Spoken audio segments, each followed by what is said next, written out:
Nuevamente con ustedes, desde esta su iglesia, vayamos a los pies de Cristo. Qué agradable es compartir con ustedes este tema tan importante como lo son todos los de la Biblia, y más específicamente este, que no es una historia, que no es una parábola que la estamos dando a conocer y a saber, como las muchas que nos hace saber nuestro Señor Jesucristo, porque nuestro Señor Jesucristo contó parábolas para hacernos ver la realidad de las cosas que estaban y nos iban a ocurrir y nos han ocurrido a cada uno de los seres humanos en el pasado, en el presente y en el futuro.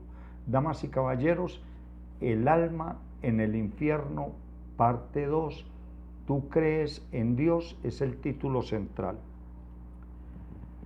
Definitivamente esta es una iglesia que, para poder llegar a sacar estas conferencias, nosotros de antemano, los pastores de esta iglesia, nos dedicamos mucho a lo que es el tema de la estadística. A mí me gusta, yo le digo mucho a los otros dos pastores que me acompañan en este peregrinaje, en este ministerio, el cual está a su disposición. Veamos dónde están las fallas, no de las iglesias como tal, sino de cada una de las personas que están creyendo y que es verdad o qué es lo que ellos opinan. Y para tal efecto, el tema de hoy, ¿tú crees en Dios? Uno le pregunta a una persona, perdón, hazme un favor, me regalas 3 minutos o 4 minutos, te hago media docena de preguntas, tú me respondes sí o no, y de 1 a 10, ¿qué tanto? No necesitas responderme explicando todo, porque yo no estoy autorizado para escuchar tus cosas, no, pero sí para hacer una evaluación de cuánto estás o no estás equivocado. Claro, pastor, con mucho gusto, empezamos. ¿Crees en Dios? Sí, pastor, yo creo en Dios. ¿Cómo se llama Dios? Dios. ¿Tú no sabes cómo llama Dios? No. Ah, ya. Perdiste, es una. ¿Ya? Ay, pastor, espere, es Jesús. Bueno, te lo puedo aceptar, ¿no? ¿Tú crees en la Biblia? ¿Quién? Yo, sí, claro, pastor, yo creo en la Biblia. De 1 a 10, ¿qué tanto crees en la Biblia? Él me la puso como difícil, pastor. Tranquilo, dígame. Pues yo creo 8. Le digo, ¿cómo así que usted cree 8? Usted no cree sino 8 en la Biblia. Y me dice, sí, pastor. Y le digo, ¿por qué? Ay, porque es que la Biblia, eso tiene 3000 años, pastor, eso de para acá lo han cambiado mucho y eso ha sido muy manipulado y todo eso. Cuando una persona de esas me dice eso, pues yo me hago como el disimulado, por así decir, por no decirle la razón, por no darle la razón. Pero entonces les hago entender que la palabra de Dios no es errónea en ningún punto, porque desde la primera letra del Génesis, la C, hasta la última letra del libro de la Biblia, que es Apocalipsis, toda es una palabra exacta, verídica, sin fallas, sin mentiras y sin equívocos. Después le pregunto, ¿usted cree en el cielo? Y me dice, sí, claro. Y le digo, ¿sabe en qué parte vive Dios? Allá arriba. Le digo, no, pues que arriba es el techo. ¿En qué parte exactamente?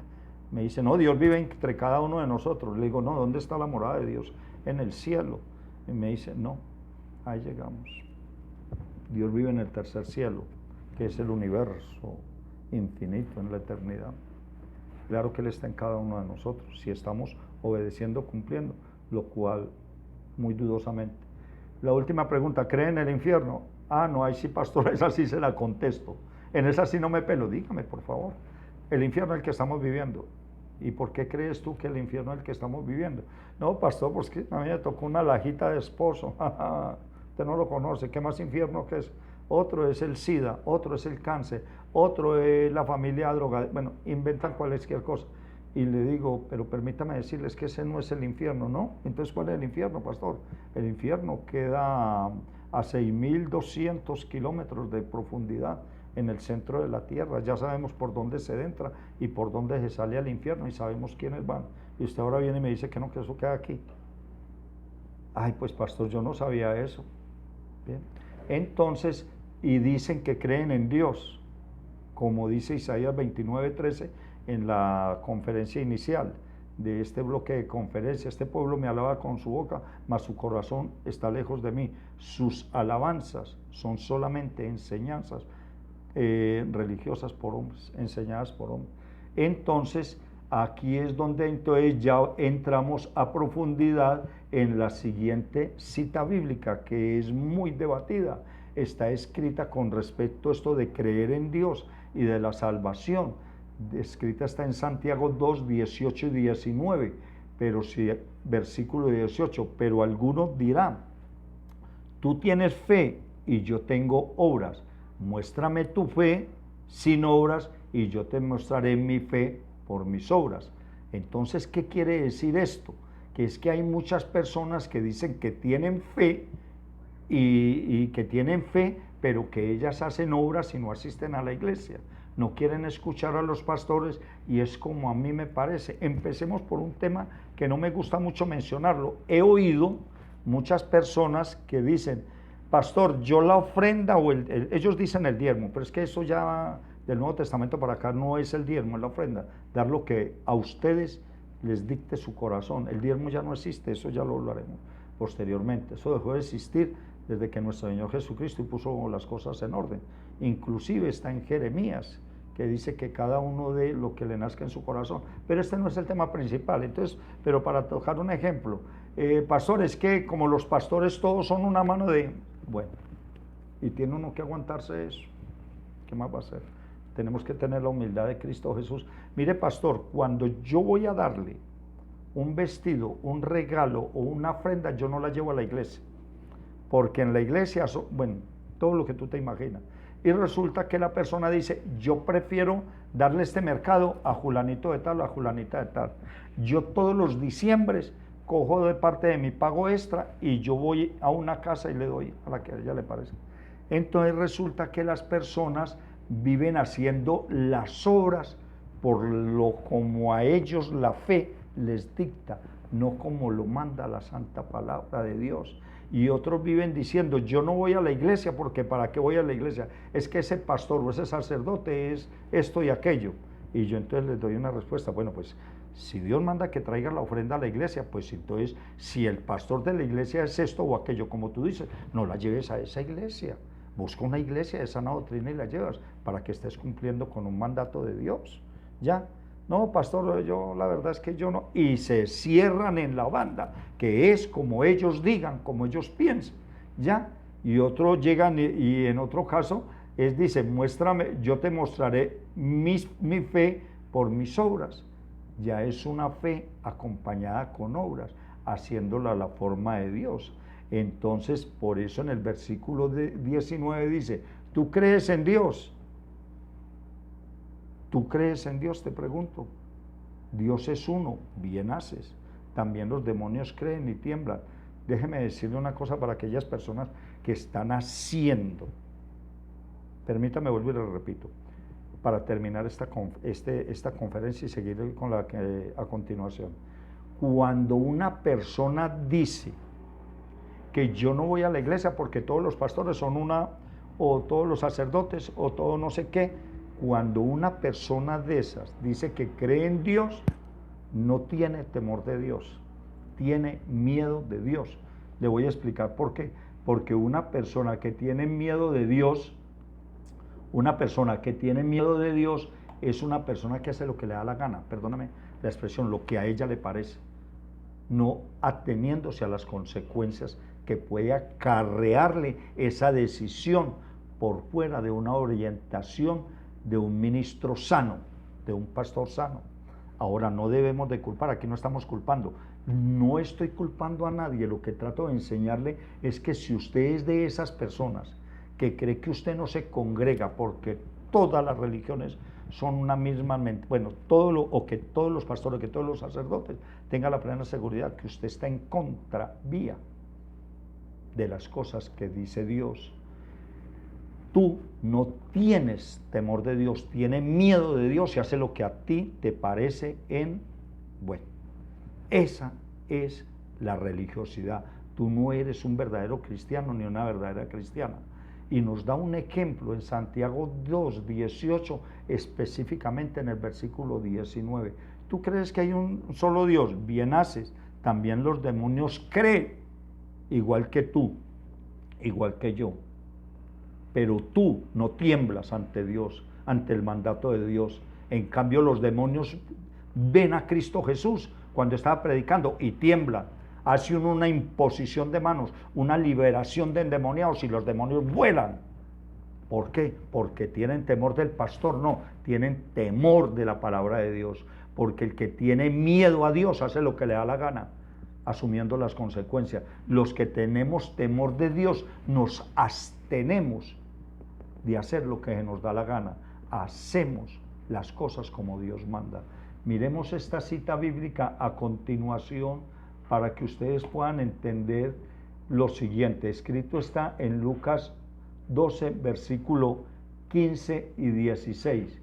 Y le dijo, mirad, guardados de toda avaricia, porque la vida del hombre no consiste en la abundancia de los bienes que posee. Y hay muchas personas que creen que porque ya tienen un avión, una finca, una casa, un carro, ya están bien y pueden hacer lo que les parece y no le prestan atención a la Biblia.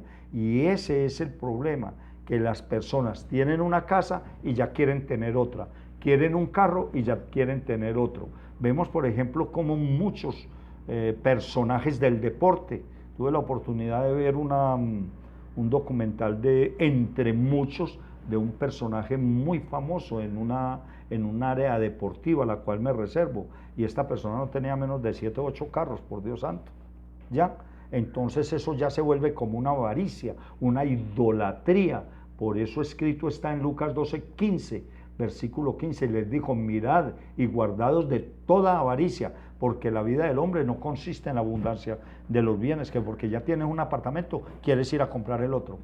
Y si mi Dios te da más vida, compra otra media docena. Entonces una persona que se está volviendo avara, quiere amasar, amasar, amasar. Y esta persona no está teniendo en cuenta el alma. También nuestro Señor Jesucristo, en Lucas 12, versículos 16 y 17, también en el versículo 16 nos hace referencia a una cita bíblica. Lucas 12, versículo 16 y 17, versículo 16 también le refirió una parábola diciendo, la heredad de un hombre rico que había producido mucho, versículo 17, y él pensaba dentro de sí diciendo, ¿qué haré? Porque no tengo dónde guardar todos mis frutos. Y dijo, esto haré, versículo 18, derribaré mis graneros y los edificaré mayores, y allí guardaré todos mis frutos y mis bienes. Versículo 19, mire lo que piensa esta persona que tiene 2, 3, 5 casas, 1 o 2 aviones, 2 o 3 yates. Esta persona dijo, y diré a mi alma. Ahí es donde nuestro Señor Jesucristo empieza a decirnos, preocúpese, no por tener más de una casa, ni por tener una casa, porque hay personas que viven pensando, ay bueno, y yo cuando esté bien anciano, ¿yo dónde voy a meter la cabeza? Con estos muchachos, con estas hijas, con este marido que me tocó, ¿yo dónde voy a meter mi cabeza? Yo no tengo ni una casita donde meterme. Otros tienen 2 o 3 casas porque quieren dejarle, quieren tener la casa y tener, para cuando hablan con las demás personas, le dan a las demás personas, hola, qué tan berraca, ¿no? Y consiguió 3 apartamentos, 2 casas, y mire ya cómo tiene de bienes, y viven preocupándose, son por yo, me preocupo por yo, por el cuerpo, por la carne, y no se preocupa por mi alma. No se están preocupando por el alma de ellas, y lo que tienen que preocuparse son por el alma, porque es que ser rico no es delito, tener riqueza no es delito, tener 2 casas no es delito. Si tú tienes una casa, ¿para qué quieres otra más, por amor a Dios?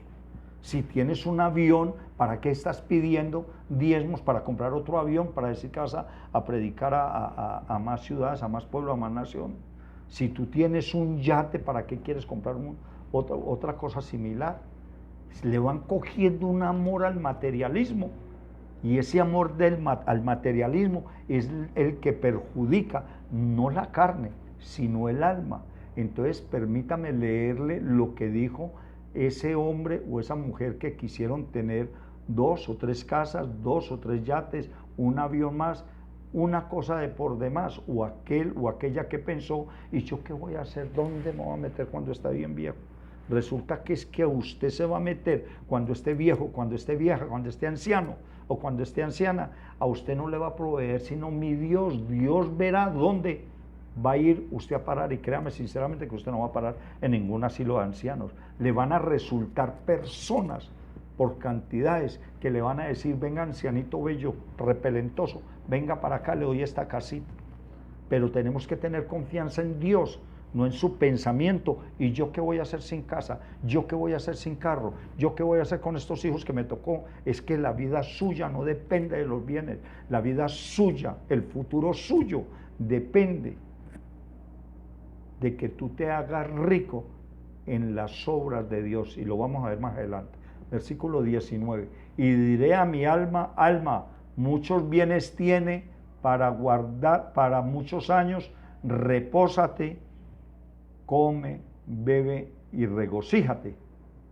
Pero resulta que esa persona que está pensando en comprar una quinta, cuarta, segunda, tercera casa, un segundo avión, está pensando en ese exceso de materialismo, de cosas que son más que menos que necesarias, porque si tú tienes una casa, ¿para qué quieres más?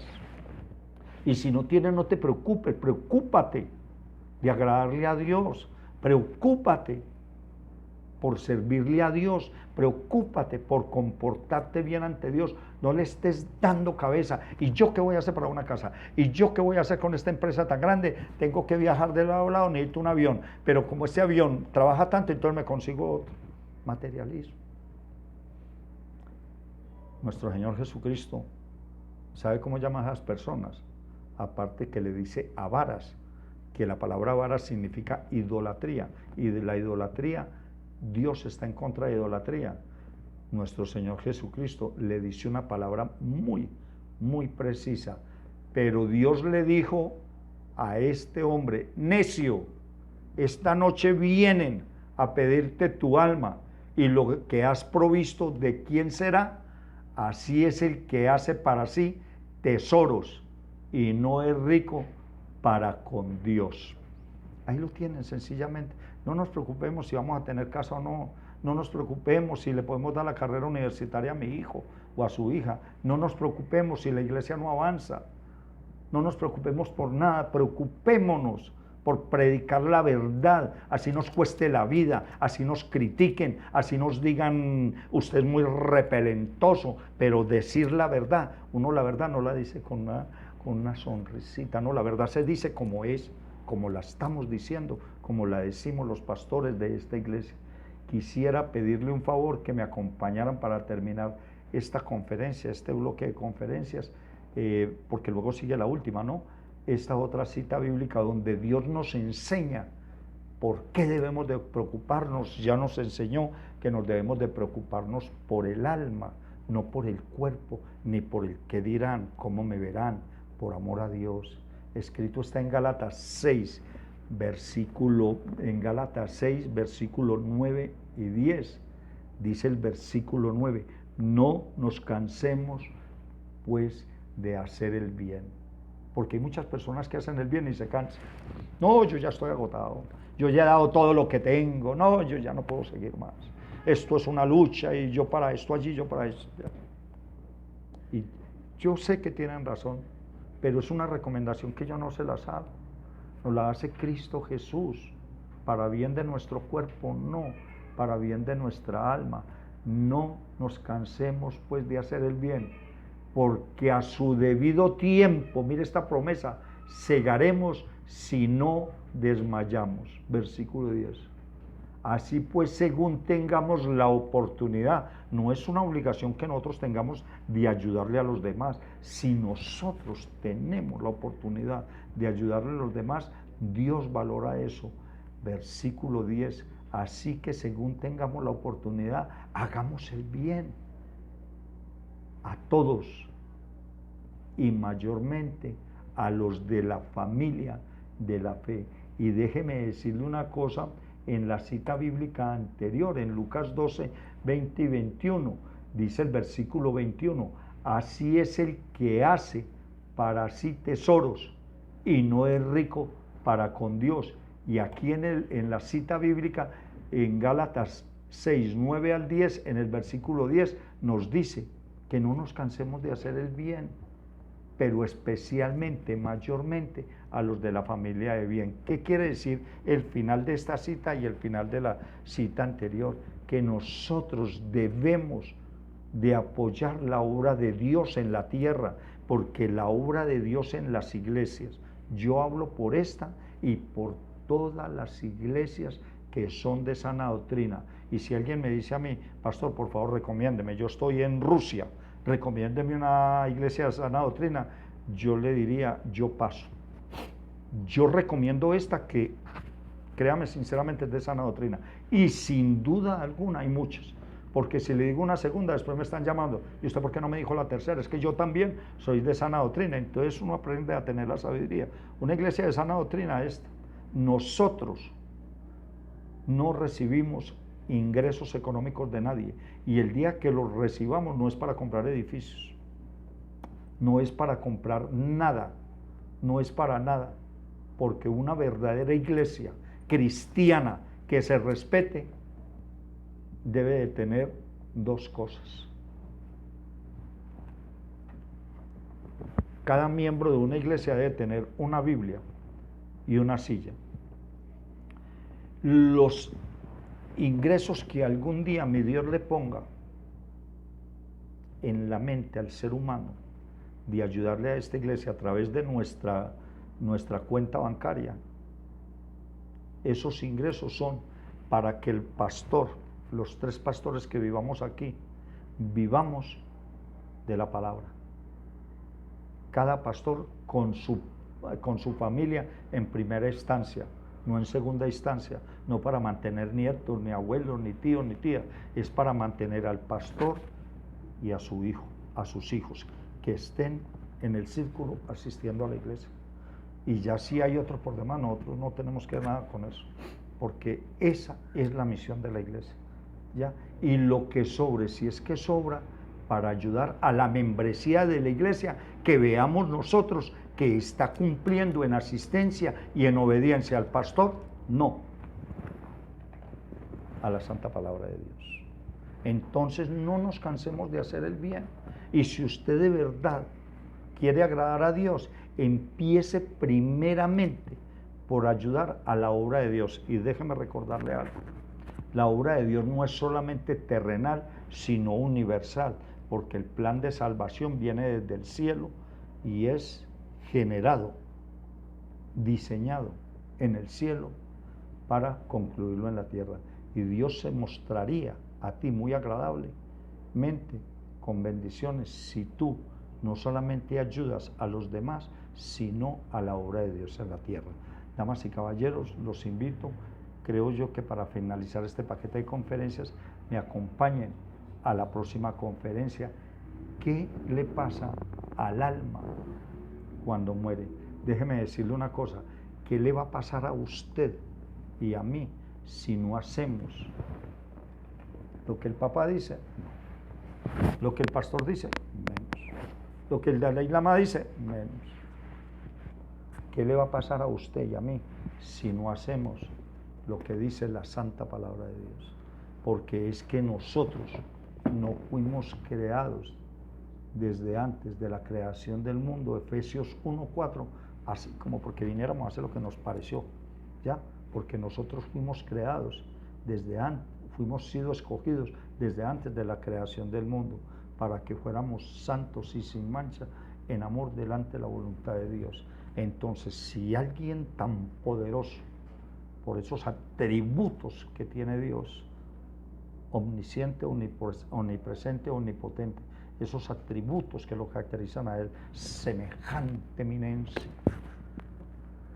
me hizo a mí y a usted en espíritu desde antes de la creación del mundo y nos colocó en el vientre de la madre, no fue para que usted y yo hiciéramos lo que nos da, lo que nos parece que deberíamos de hacer, porque es que ese es el problema de las personas, y es que están haciendo lo que les parece y en últimas van a tener un problema.